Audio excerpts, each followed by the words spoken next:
Olá, meus queridos alunos.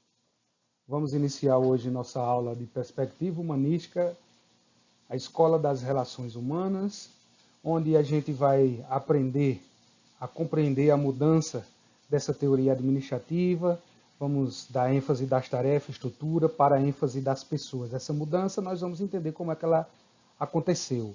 Como também nós vamos entender que essa mudança aconteceu por meio de influências, né, da psicologia industrial, das contribuições da experiência de Hawthorne, que é o que nós vamos ver aqui nesta aula.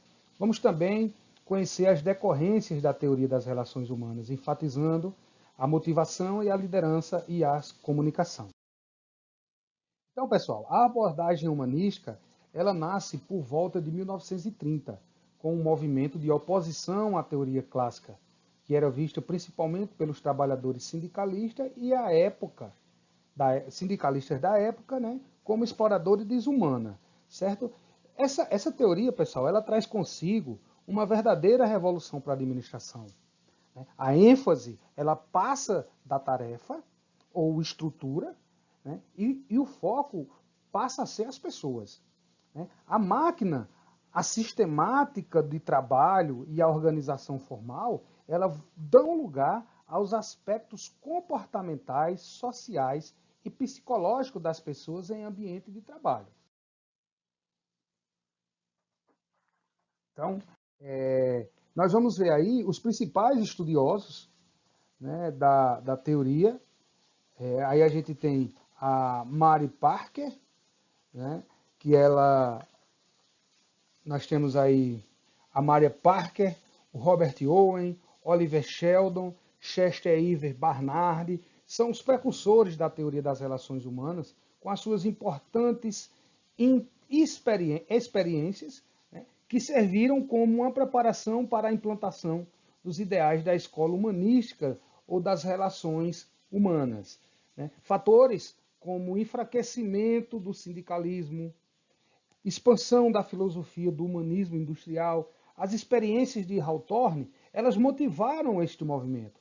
E, em especial, as experiências de Hawthorne foram conduzidas por Elton Mayo, que a gente vai estudar Elton Mayo um pouquinho mais na frente, né? Isso a partir de 1923, sobre o comportamento humano, suas relações com o trabalho, foram decisivas e consolidaram essa escola de pensamento. As decorrências, né, de todo esse movimento de contribuições mudaram a forma de liderar com as pessoas e a própria linguagem nas organizações, que passaram a estudar e adotar estratégia a partir da motivação. E aí a gente vai estudar também motivação, certo? Aqui. A partir também da liderança, a partir da comunicação, a descoberta da organização informal e o estudo da dinâmica de grupo. A gente precisa deixar de lado, né, com essa teoria, deixa-se de lado o mecanicismo e a racionalização do trabalho e passa-se a enxergar o homem como um ser social que é influenciado pelo meio e tem necessidades básicas que precisam ser satisfeitas. O homem tem necessidade básica, o homem tem inúmeras necessidades que a gente vai destrinchar aqui. Quais são essas necessidades? E depois desta breve introdução que nós fizemos aqui, a gente vai entrar adentro agora na teoria, né, na escola, nas relações humanas. E aí a gente tem algumas teorias de transição. A teoria de transição, temos aí o autor Hugo Mutzenberg, em 1863, ele nasceu em 1863 e faleceu em 1916. Ele foi introdutor da psicologia aplicada nas organizações e do uso de testes de seleção pessoal.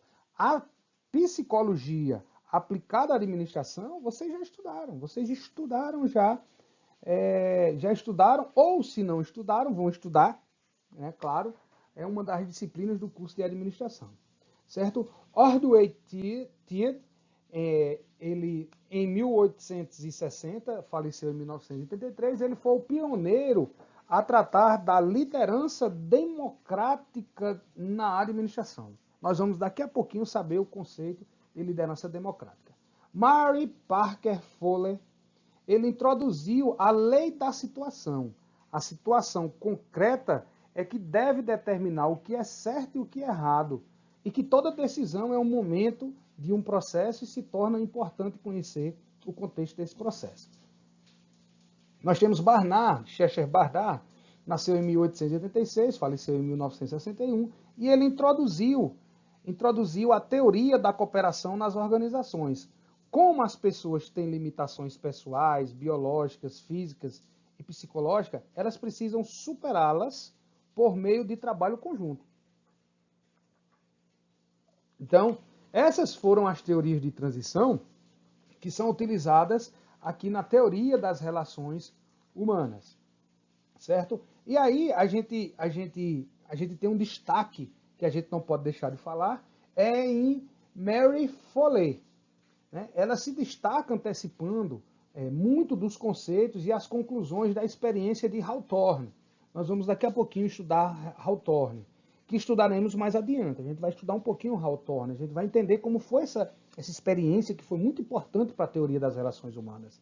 E uma das suas teorias é o princípio do grupo. E o princípio do grupo, a verdade individual é a verdade do grupo. E ela também falava que o homem não pode ter direitos fora da sociedade, ou independente da sociedade, ou contra a sociedade. E ela também fala sobre a lei da situação, em que acredita que a situação concreta é a que governa as ordens e a atenção que as pessoas darão a essas ordens, ou seja, elementos subjetivos, tais como a vontade do pessoal da liderança, devem ser afastadas do processo de decisão e que esta situação é que deve estabelecer o que é certo e o que é errado. Já outro autor bem interessante para que a gente possa estudar é o Chester Barnard. Barnard disse o seguinte, que ele criou a teoria A Natureza do Sistema Social Corporativo. E ele diz o seguinte, que a organização formal, ele enxergava a organização formal como um sistema cooperativo em que as pessoas só funcionam em conjunto com outras pessoas e uma interação de relacionamentos sociais. Também estabeleceu as funções básicas do executivo em 3 categorias, que nós vamos ver. 3 categorias. Prover um sistema de comunicação, prover a garantia dos esforços pessoais, para estabelecer uma relação cooperativa e formular e definir os objetivos da organização. Estas teorias, pessoal, abriram espaço para as grandes discussões acerca do comportamento humano dentro das organizações. Aliadas, claro, às contribuições de Elton Mayo, que consolidaram as relações humanas. Elton Mayo nós vamos estudar daqui a pouquinho. Né? Elton Mayo é esse senhor aí, como vocês podem ver. Ele foi responsável pela coordenação e realização da experiência de Hawthorne, que a gente vai detalhar a seguir, e que desencadeou uma série de descobertas sobre o comportamento humano no trabalho. Certo? E ele realizou 4 importantes estudos entre 1923 e 1944. Lembrando, pessoal, que Elton Mayo nasceu em 1880 e faleceu em 1949. E aí nós temos a experiência de Hawthorne. A experiência de Hawthorne ela foi dividida em 4 fases. E a primeira fase, pessoal, foi os estudos da iluminação. Certo? Os estudos da iluminação. E ela foi o seguinte, ele foi numa determinada fábrica e formou 2 grupos de operários que faziam tarefas similares em condições idênticas. Né? Um desses grupos trabalhava sobre intensidade de luz variável, enquanto o outro grupo tinha uma intensidade constante. Pretendia-se, né, com essa divisão, saber o efeito da iluminação, se o efeito da iluminação tinha relação com a produtividade dos operários. Né? E os observadores não encontraram correlação direta entre as variáveis, mas eles verificaram desapontados a existência de uma variável complicada de se isolar, que é denominada de fator psicológico. Os operários, eles reagiam à experiência de acordo com os seus conceitos pessoais. Ou seja, eles viam-se na obrigação de produzir com os seus conceitos pessoais, produzir mais quando a intensidade da iluminação aumentava, ao contrário de quando diminuía. Então, quanto mais luz, mais produzia. E isso não era, isso é o que eles chamavam de fator psicológico. E comprovou-se, pessoal, a predominância do fator psicológico sobre o fator fisiológico. A eficiência dos operários é afetada por condições psicológicas.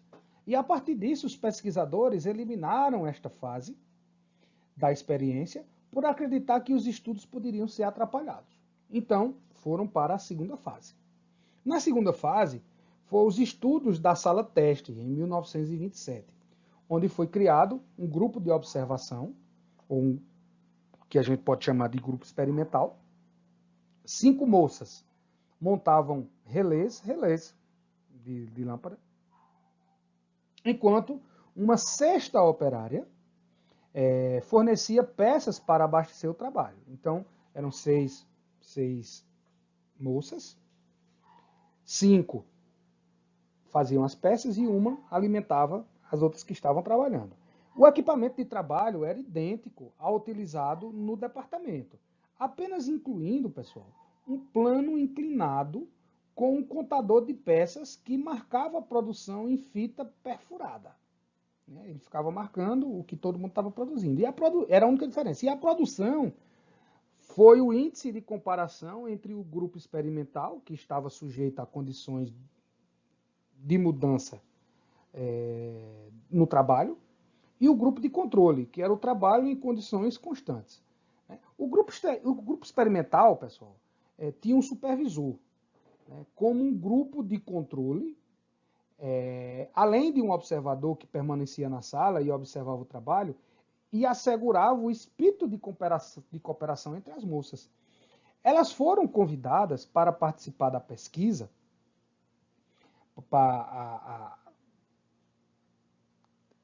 e esclarecidas quanto aos objetivos, determinar o efeito de certas mudanças na condição de trabalho, com período de descanso, com lanche, redução do horário de trabalho, uma série de coisas. E essa pesquisa com o grupo experimental, ela foi dividida em 12 períodos, certo? Que os 12 períodos, o primeiro período foi estabelecimento da capacidade produtiva, o segundo foi o grupo experimental foi isolado na sala de provas, mantendo-se em condições e horário de trabalho normais, medindo-se o ritmo de produção, e aí verificou-se o efeito da mudança do local de trabalho. O terceiro período, modificou-se o sistema de pagamento. E aí a gente de acordo com o pagamento do pessoal, foram vendo o que acontecia. O quarto marcou o início da introdução das mudanças no trabalho. O quinto período, os intervalos de descanso foram aumentados para 10 minutos, e aí foi verificado um aumento da produção. No sexto, introduziu-se intervalos de 5 minutos da manhã, 3 da tarde. Na sétima, voltou-se 2 intervalos de 10 minutos em cada período, servindo-se um lanche leve, a produção aumentou novamente. Foram mantidas as mesmas condições do período anterior, na oitava, E o grupo experimental passou a trabalhar até às 16h30 e não até às 17h. No nono, o grupo experimental passou a trabalhar até às 16 horas e a produção permaneceu estacionária. No décimo, o grupo experimental voltou a trabalhar até às 5 horas, como no sétimo, e a produção aumentou bastante. E aí, no 11º, o grupo experimental voltou a trabalhar até 5 horas. O 11º estabeleceu-se a semana de 5 dias, com sábado livre. A produção diária do grupo experimental continuou a subir, mesmo trabalhando um dia a menos. E no 12º voltou-se às mesmas condições do terceiro período. tirando-se todos os benefícios dados com o assentimento das moças, né? E esse período último